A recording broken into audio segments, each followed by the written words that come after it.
क्या आप जानना चाहते हैं कि असली विजय क्या है? क्या तपस्या, त्याग और ध्यान का बाहरी प्रदर्शन ही सफलता है, या फिर वह मौन समाधि जो भीतर की पूर्णता से फूटती है?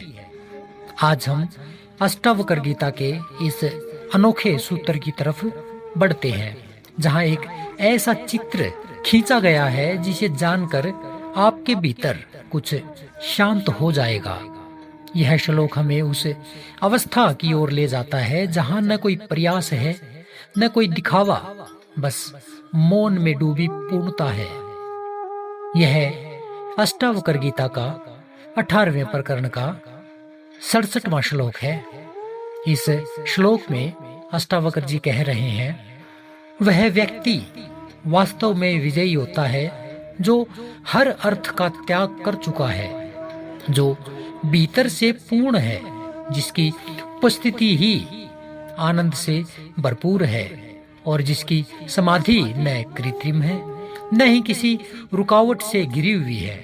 वह बिना किसी प्रयास के सहज ही स्थिर समाधि में स्थित है।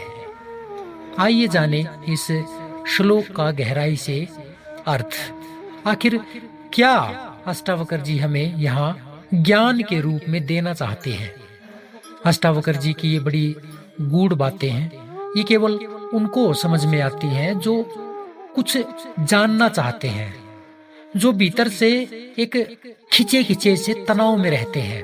तनाव ये नहीं कि उनको फ्रीज चाहिए है, तनाव ये नहीं कि उन्हें कहीं घूमने जाना है, तनाव ये नहीं कि उसे किसी स्त्री या पुरुष का संगम करना है, नहीं।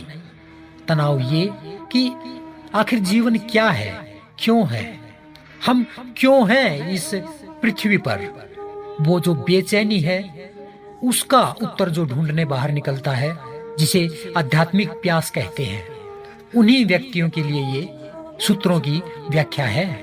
इसलिए जो व्यक्ति इस तरह से परेशान है कि उन्हें कुछ चाहिए जो उनकी भीतर की प्यास को पूर्णतः शांत कर दे, वो इन्हें ध्यान से सुने। इस श्लोक में अष्टावक्र जी एक ऐसे व्यक्ति का वर्णन करते हैं जो न केवल बाहरी रूप से विरक्त है, आसक्ति रहित है, बल्कि अंदर से भी पूर्ण रूप से वह पूर्णता को प्राप्त कर चुका है। अब उसमें कोई खोट नहीं है। वह जान चुका है कि वह कौन है। यह वह व्यक्ति है जिसे अब किसी प्रकार की कोई खोज नहीं करनी, इसकी कोई खोज बाकी नहीं रही, न कोई महत्वाकांक्षा इसकी बाकी रही, न ही किसी उपलब्धि इकाई से लोभ है।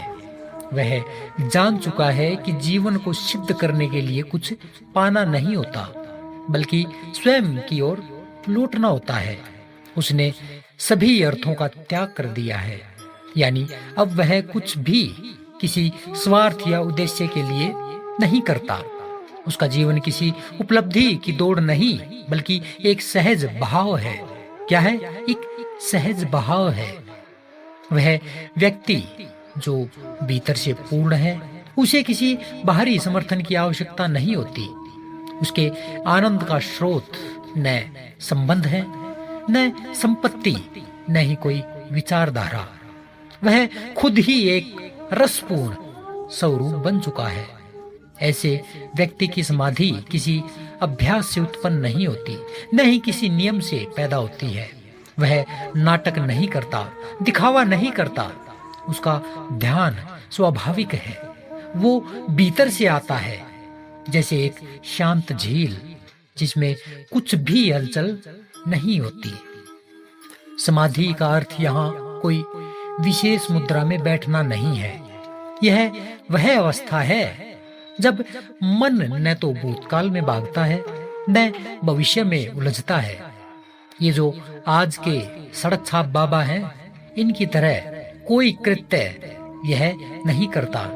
क्या करते हैं आज के लोग, ये आज के बाबा, कि चारों तरफ अपने उपलों को सुलगा कर बैठ जाते हैं और बीच में ये मान के बैठते हैं कि हम तो धुनी पर बैठे हैं, हम तो समाधि में बैठे हैं।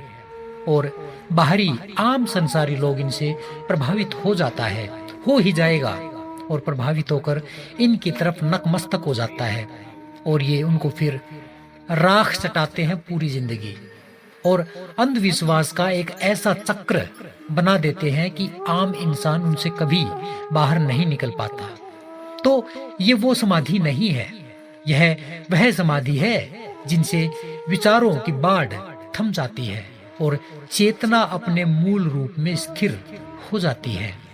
जैसे एक बच्चा खेलते खेलते अपने आप में डूब जाता है, वही सहजता उस ज्ञानी की है जो संसार में रहते हुए भी अछूता रहता है। आज के जीवन में जहां हम हर चीज को सिद्ध करना चाहते हैं, वहां यह श्लोक हमें उस अवस्था का स्मरण कराता है जो करना नहीं, होना है। क्या करना नहीं बल्कि होना है, जहां न लक्ष्य है न चिंता है, केवल पूर्णता है। यह व्यक्ति कुछ प्राप्त करने नहीं चलता, वह तो स्वयं एक प्राप्ति है।